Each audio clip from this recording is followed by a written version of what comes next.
বানতলার নির্জন রাস্তা, একটি সরকারি গাড়ি এগিয়ে যাচ্ছে। ভেতরে ছিলেন কয়েকজন মহিলা অফিসার। তারা জানতেন না কয়েক মিনিটের মধ্যেই তাদের জীবন চিরতরে বদলে যাবে। সেদিন যা ঘটেছিল তা শুধু একটা অপরাধ নয়, বরং পশ্চিমবঙ্গের ইতিহাসে এক অন্ধকার অধ্যায়। 1990 সালের 30শে মে ঘটেছিল সেই নারকীয় ঘটনা, বানতলা গণধর্ষণ কাণ্ড।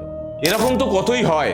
এই ঐতিহাসিক উক্তি করেছিলেন তৎকালীন মুখ্যমন্ত্রী জ্যোতি বসু।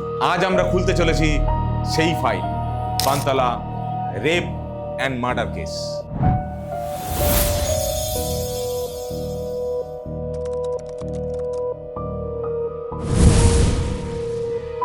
ঘটনা জানতে হলে আমাদের ফিরে যেতে হবে 36 বছর আগের এক অভিশপ্ত 30শে মেতে।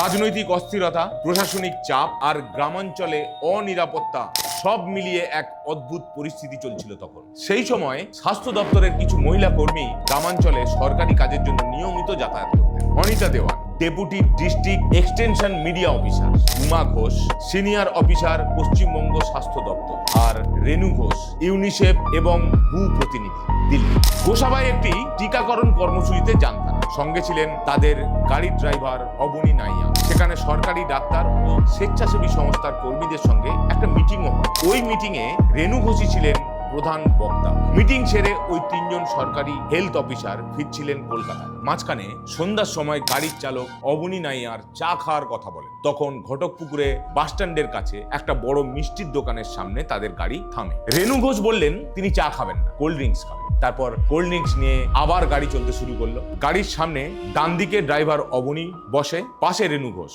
পিছনের ডান দিকে উমা ঘোষ আর বাঁ দিকে অনিতা দেওয়ান, যারা নিজেদের কাজের প্রতি ছিল নিবেদিত। কিন্তু সেই দায়িত্বই তাদের নিয়ে যায় এক ভয়ঙ্কর পরিস্থিতি। সেদিন সন্ধ্যা 6:30 নাগাদ যখন তারা ইস্টার্ন মেট্রোপলিটন বাইপাসের কাছে বানতলায় পৌঁছন, তখন 4-5 জন যুবক স্থানীয় সিপিএম পার্টি অফিসের কাছে টর্চ জ্বালিয়ে হাত নেড়ে গাড়ি থামাতে বলে। প্রথমে মনে হয়েছিল হয়তো সাধারণ কিছু সমস্যা, কিন্তু খুব দ্রুত পরিস্থিতি বদলে যায়। গাড়িটিকে ঘিরে ফেলা এবং এরপরে শুরু হয় এক ভয়ঙ্কর আক্রমণ। অবনী ব্যাপারটা বুঝতে পারে এবং ভয় পেয়ে খুব জোরে গাড়ি চালিয়ে বেরিয়ে আসার চেষ্টা করে। সেই সময় পিছন থেকে ইট এসে পড়তে থাকে তাদের গাড়ির কাঁচের উপর। এক সময় গাড়ির পিছনের কাঁচটা ঝনঝন করে ভেঙে পড়ে। ওই যুবকেরা পিছনে ধাওয়া করতে থাকে। গাড়ি যাচ্ছে আর ইটও পড়ছে।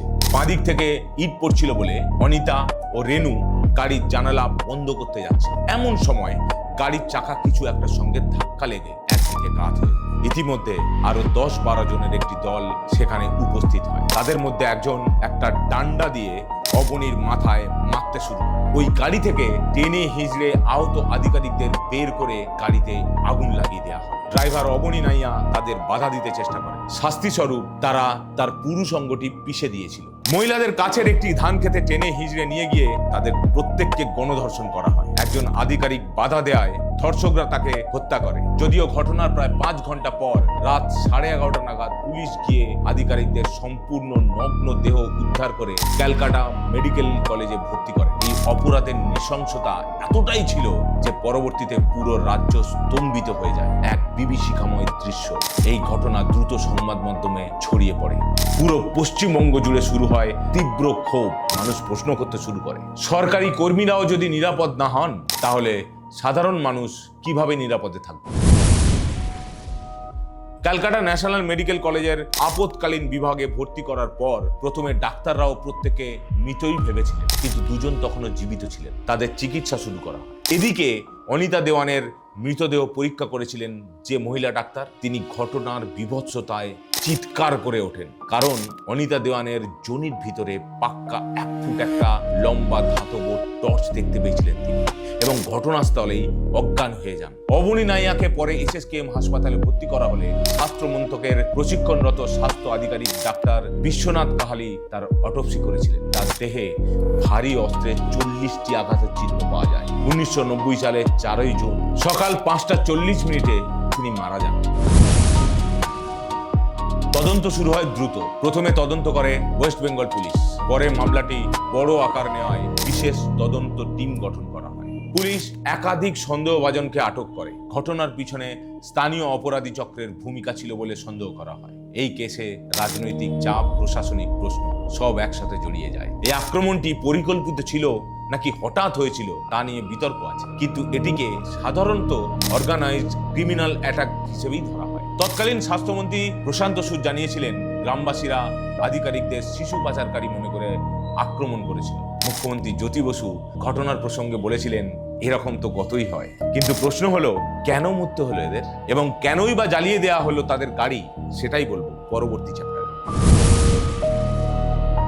এই কেসের একটা বড় সমস্যা হলো 1990 সালে মিডিয়া কভারেজ এতটা শক্তিশালী ছিল না। অনেক তথ্য লোকাল রিপোর্ট বা আংশিকভাবে নথিভুক্ত রাজনৈতিক বিতর্কের কারণে কিছু তথ্য নিয়ে মতভেদও আছে।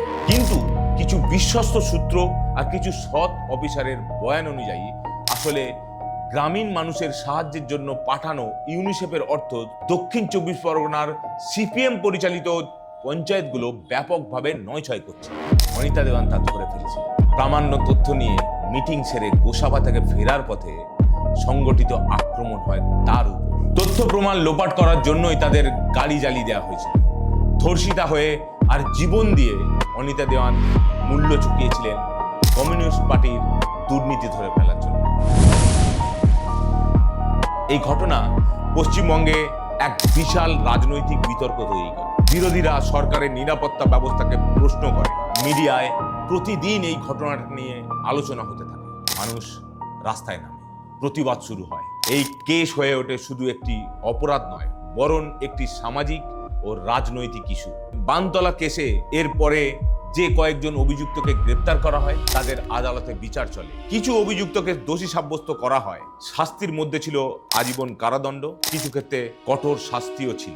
সরকারি কর্মীদের নিরাপত্তা নিয়ে নতুন করে ভাবা শুরু হয়। গ্রামাঞ্চলে কাজ করা কর্মীদের জন্য সুরক্ষা ব্যবস্থা বাড়ানো হয়। প্রশাসনের উপর মানুষের বিশ্বাস নিয়ে প্রশ্ন ওঠে। এই ঘটনা আজও পশ্চিমবঙ্গের ইতিহাসে একটি বড় দাগ হয়ে রয়েছে। কিছু ঘটনা শুধু খবর নয়, তা ইতিহাস হয়ে যায়। Bantala rape and murder case আমাদের মনে করিয়ে দেয়, নিরাপত্তা, ন্যায় বিচার এবং মানবিকতা এই তিনটে জিনিস কখনো অবহেলা করা যায় না। কারণ একটি ভুল, একটি অবহেলা চিরতরে বদলে দিতে পারে বহু জীবনের গল্প। ইতিহাস শুধু লেখা হয় না, কখনো কখনো তার রক্তের দাগে চিহ্নিত হয়ে যায়। আজকের এই Bantala rape and murder case আপনাদের মনে কতটা জায়গা করে নিতে পেরেছে অবশ্যই কমেন্ট করে জানাবেন। সবাই সাবধানে থাকবেন, ভালো থাকবেন। নমস্কার।